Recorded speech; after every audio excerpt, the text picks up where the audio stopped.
नमस्कार दर्शकों, आज कोविड के बारे में चर्चा करने के लिए हमारे साथ एम्स जम्मू से डिपार्टमेंट ऑफ एनेस्थीसिया से एसोसिएट प्रोफेसर डॉक्टर रक्षा कुंडल आज हमारे साथ हैं।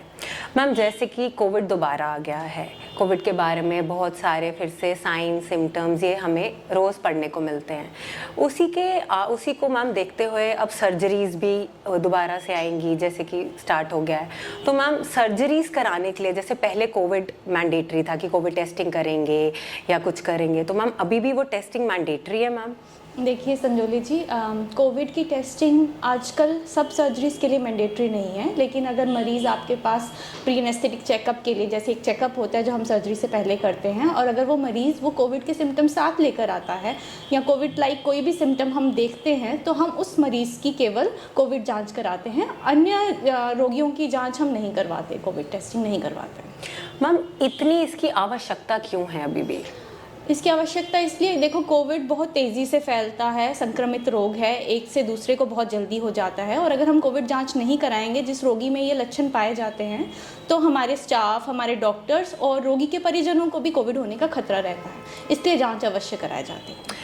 मैम, जैसे अब किसी ने आप पे टेस्टिंग कराई, कोई आया, अब जो नेगेटिव है उसकी तो आप सर्जरी कर देंगे, पर जो पॉजिटिव है, क्या उनकी सर्जरी आप पोस्टपोन कर देंगे या कैसे मैम, कैसे वो प्लान किया जाता है? देखिए, सभी सर्जरीज पोस्टपोन नहीं की जाती, जो इमरजेंसी सर्जरीज हैं वो ज़रूरी करवाई जाती हैं। उनको एक कोविड निर्धारित ऑपरेशन थिएटर हमारा अलग से होता है, वहाँ पे ले जाके हम उन सब मरीज़ों की इमरजेंसी सर्जरी करा देते हैं।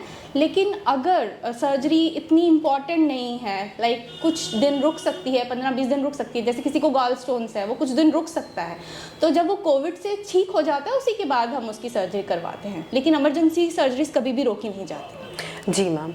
मैम, एक प्रोन पोजीशन ये हमने पढ़ा कोविड में, मैम इसका कोविड के ट्रीटमेंट में क्या रोल है मैम? देखिए, प्रोन पोजीशन एक मेडिकल टर्म है जिसमें रोगी को पेट के बल लेटाया जाता है। ये रोगी घर में भी हो सकता है, अस्पताल में भी हो सकता है। प्रोन पोजीशन घर में भी की जा सकती है, अस्पताल में भी की जा सकती है, क्योंकि जो रोगी के लंग्स होते हैं, जो उसके फेफड़े होते हैं, उनमें सूजन आ जाती है, पानी भर जाता है कोविड के कारण, और जो उनकी ऑक्सीजन सोखने की क्षमता होती है वो कम हो जाती है। जब हम मरीज़ को उल्टा लेटाते हैं तो ये जो ऑक्सीजन सोखने की क्षमता है, ये फेफड़ों की बहुत अच्छे से उभर के आती है, तो प्रोन पोजीशन में लेटाने से जो ऑक्सीजन लेवल है रोगी के वो बढ़ जाते हैं, इसलिए प्रोन पोजीशन हम रिकमेंड करते हैं कि रोगी को लेटाया जाए। जी मैम।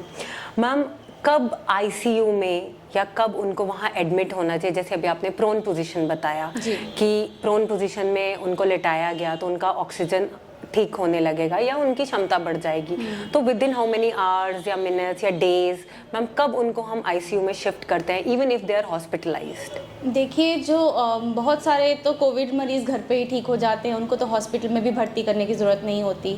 कुछ मरीज़ होते हैं जिनको हम हॉस्पिटल भर्ती करते हैं, वो जो 10-15% मरीज़ होते हैं, और उनमें से भी केवल 5% मरीज़ ऐसे होते हैं जिनको आईसीयू तक जाने की ज़रूरत पड़ती है, और वो मरीज़ होते हैं जिनमें ऑलरेडी कोई ना कोई क्रोनिक बीमारी पहले, जैसे हाइपरटेंशन, डायबिटीज़ या और कोई क्रोनिक बीमारी, सांस की बीमारी, ये सब बीमारियां पहले से साथ में होती हैं, और वही मरीज़ आईसीयू लिया जाता है जो बहुत ज़्यादा ही बीमार होता है, बहुत ज़्यादा सिक होता है और जिसको आईसीयू केयर की ज़रूरत होती है, और ऐसा जो प्रतिशत है रोगियों का बहुत कम है।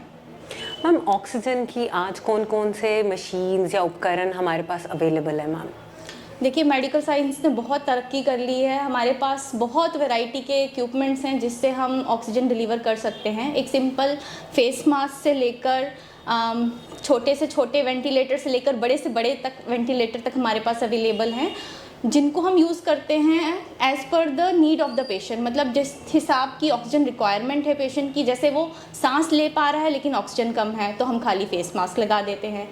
वो सांस नहीं ले पा रहा या सांस कम ले पा रहा है, उसको सांस लेने में थोड़ी सी मदद की ज़रूरत है तो हम उसको बाईपैप मशीन लगा देते हैं। या कुछ रोगी होते हैं जो बिल्कुल सांस नहीं ले पाते और जिनमें ऑक्सीजन के लेवल बहुत कम चले जाते हैं, उनमें हम सांस की नली में पाइप डाल के उनको वेंटिलेटर से कनेक्ट कर देते हैं। और उससे भी एडवांस जैसे एक एक्मो मशीन आती है जिसमें लंग पूरी तरह से ख़राब हो जाते हैं, तो कुछ देर तक हम उस एक्मो मशीन पर भी पेशेंट को रख सकते हैं। तो बहुत सारे प्रावधान हमारे पास अवेलेबल हैं और किसी को भी घबराने की कोई ज़रूरत नहीं। Thank you so much ma'am आपके इस इंफॉर्मेशन के लिए। धन्यवाद। तो आज चर्चा में हमारे साथ थी डॉक्टर रक्षा कुंडल, जो कि एम्स जम्मू में डिपार्टमेंट ऑफ एनेस्थीसिया में एसोसिएट प्रोफेसर हैं। एम्स जम्मू का प्रयास रहेगा कि वह आपकी अवेयरनेस के लिए ऐसी और चर्चा के विषय लाते रहें। हमारे साथ जुड़े रहने के लिए धन्यवाद।